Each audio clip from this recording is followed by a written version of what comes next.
अच्छा ठीक है। ये कौन से साल का है? 2026। आप लोग इसी साल दिए हो ना एग्ज़ाम? यस। फेस नहीं दिखा रहे हैं सिक्योरिटी रीजन से। अच्छा, आपके हाथ में सेट 3, आपके पास सेट 3 ही दिया गया था? Yes sir. आपका सेट 2। और आपका सेट? सेट 1। अच्छा, तो सेट 1, आपका सेट 3, आपका सेट कैसा था? बहुत टफ था। बहुत टफ था। नहीं मेरा भी टफ था। सेट 2 टफ था। सेट 1 टफ था। सेट 2 था। सेट 1 था। सेट एक 2 मिनट टफ एक था। मिनट एक मिनट, चलो ठीक है, क्वेश्चन देखते हैं।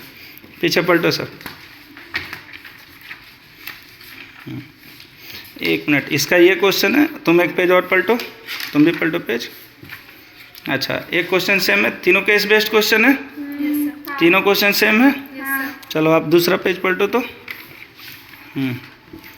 हाँ, ये भी केस बेस्ड का क्वेश्चन सेम है। चलो आप तीसरा क्वेश्चन पलटो। कैरम, ये देखो कैरम, ये कैरम, तीसरा क्वेश्चन भी सेम है, यानी केस बेस्ड 12 मार्क्स का बिल्कुल परफेक्ट है। अब चलते हैं, एक मिनट, आपका क्वेश्चन नंबर 35, आप क्वेश्चन नंबर 31 से 35 पे चलिए।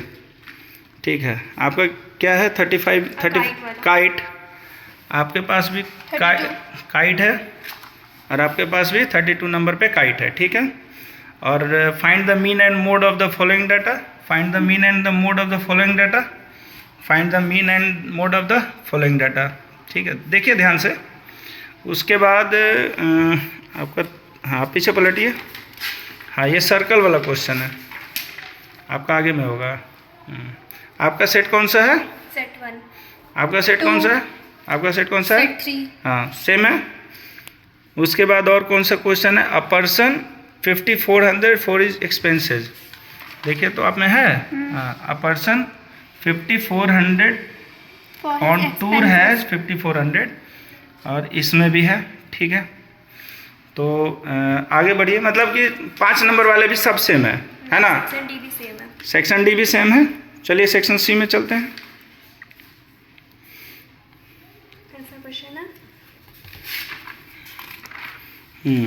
सेक्शन सी दिख रहा होगा आपको अभी, आप पेज और पलटो। ठीक है, सेक्शन सी दिख रहा है। सेक्शन सी भी लगभग सेम है, यानी कि 5 4 जा 20 और 12 32 और 3 5 जा 15 32 और 3 5 जा 15 34 और 15 49 मार्क्स का एग्जैक्ट पेपर है तीनों सैंपल पेपर में। चलिए हम ये मानते हैं कि हो सकता है कि 2-4 नंबर का इधर उधर होगा, जिसके कारण बच्चे बोल रहे हैं कि हाँ हमारा सेट हार्ड है, हमारा सेट हार्ड है। तो एक्चुअली में सारे सेट हार्ड थे जो अभी आपने कंपैरिजन किया। दूसरी बात, इंटरनेट पर जो सबसे बड़ा बवाल ये हो रहा है कि जितने भी ऑनलाइन पढ़ाने वाले हैं उनका कहना है कि जो क्वेश्चंस हैं वो आईआईटी से दिए गए हैं, आईआईटी से नहीं दिए गए हैं। आईआईटी में कभी कभी ऐसे क्वेश्चन पूछे जाते हैं।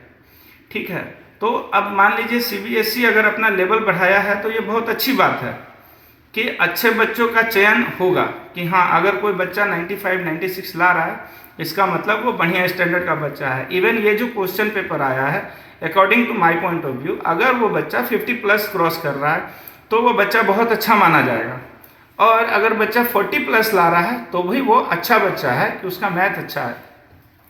बाकी 40 से जो नीचे और 30 से ऊपर वाले हैं वो एवरेज बच्चों में रहेंगे, और जो 30 से नीचे हैं वो लोअर में रहेंगे। ठीक है, हमारे कहने का मतलब ये है कि मैथ का पेपर इतना भी ये नहीं आया था, बाहर से नहीं आया था, क्योंकि हमारे ही कुछ बच्चे हैं जो बोले थे कि नहीं हमारा 78 सही है, कोई बोला 79 सही है, ठीक है, कोई 75 सही है। जब हमारे पास 20-25 बच्चों में अगर इतना अच्छा रिजल्ट का उम्मीद आ सकता है तो बाकियों के पास भी रिजल्ट होना चाहिए। लेकिन होता क्या है कि सब कोई सोचते हैं कि लास्ट टाइम पे कोई चीज़ हमको ऐसा मिल जाए, कोई दवाई हमको मिल जाए कि हम बच्चों को बता दें और वो पिला दें। तो वैसा नहीं है, ये मैथ्स है, बाकी सब्जेक्ट में हो सकता है, लेकिन मैथ्स एक ऐसा सब्जेक्ट है कि बिना प्रैक्टिस का, बिना मेहनत का आपका मार्क्स नहीं उठेगा। ठीक है, तो कहने का मतलब है फालतू का अफवाहों में मत रहिए। कोई क्वेश्चन आईआईटी से नहीं पूछा गया है, सब क्वेश्चन आपके सिलेबस के हैं। बस लेवल और स्टैंडर्ड बढ़ा हुआ है। अगले साल से जो आप तैयारी करिएगा तो वो इसके अकॉर्डिंग करिएगा। अभी आप 9th में होंगे, 10th में जा रहे होंगे, जो 10th में है वो 11th में जाएंगे। उसी तरह इस साल 12th का भी क्वेश्चन उसी तरह हुआ है कि जो लेवल बढ़ाया है, CBSE ने क्या किया, लेवल बढ़ाया। तो इसको गलत डायरेक्शन में ना ले, आप लोग मेहनत कीजिए, क्वेश्चन बढ़िया बढ़िया ढूंढिए, बढ़िया बढ़िया क्वेश्चन बनाइए। Thank you.